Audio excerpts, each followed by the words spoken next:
Well, hello traders, Chris Weston here, Head of Research at Pepperstone.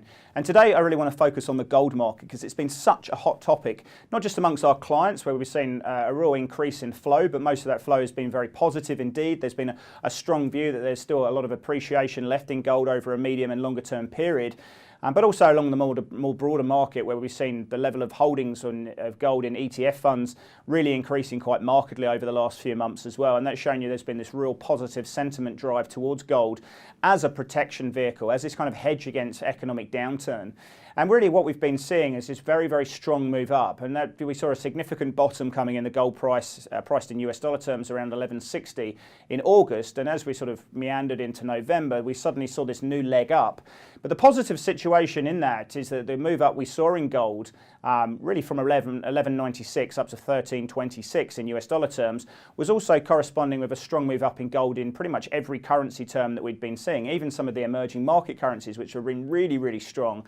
And that's the thing we look for in a really bullish market within gold, is gold moving up in every currency terms, or is this just a currency play? And that's what we saw through that November to January period, was this really strong move up in pretty much every G10 currency. And I feel that is a really strong reflection of how gold will trade going through 2019 and 2020. But with Pepperstone, you don't necessarily just have to trade gold in US dollar terms. You can trade gold in Aussie dollar terms, you can trade gold in euro terms. So there's two things we really look at and I explore in the white paper. One is you want to be buying gold when it's rallying in every currency, but you also want to choose it in the weakest potential currency as well.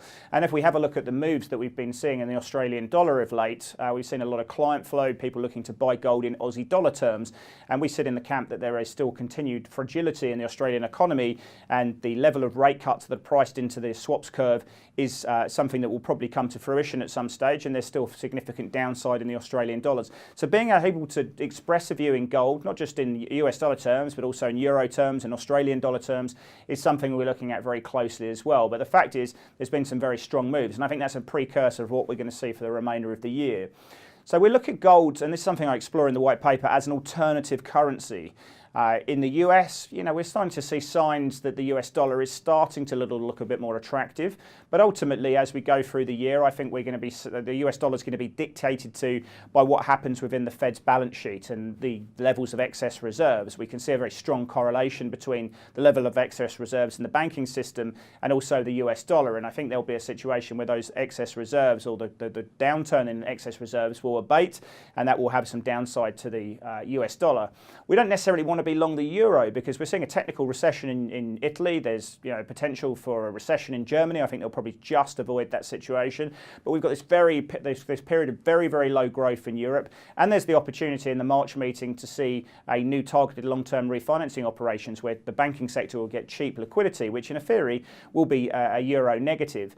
In Australia, of course, there's downside to the Australian dollar. I think there's more downside in the housing market. There's a real potential for the RBA to come and cut rates, and that will continue to see the Australian dollar deteriorate. And if we look across every currency in G10 effects at the moment, it's difficult to really make a compelling case to be long those currencies at the moment. And therefore, gold will work very nicely as the best house in a bad neighbourhood. And that's something that we lay out that investment case very nicely in the white paper there as well. The other situation is that gold's working very well as a hedge against an economic deterioration across the global markets. If you have a look at the level of negative yielding bonds, that's been increasing quite sharply from around November time, and we've got about just over $8 trillion worth of negative yielding bonds, which means effectively if the government was to go to market with a negative yield, you'd be effectively paying them to look after your money.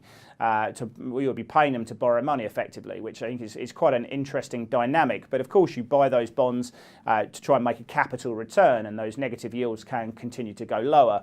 But that's the dynamic we live in. The fact that gold has no yield is yield in itself. When you're trying to hedge yourself against this continued appreciation and pool of negative yielding bonds, gold works quite well in that situation as well. And the bigger pool of negative yielding bonds is a reflection of this economic downturn.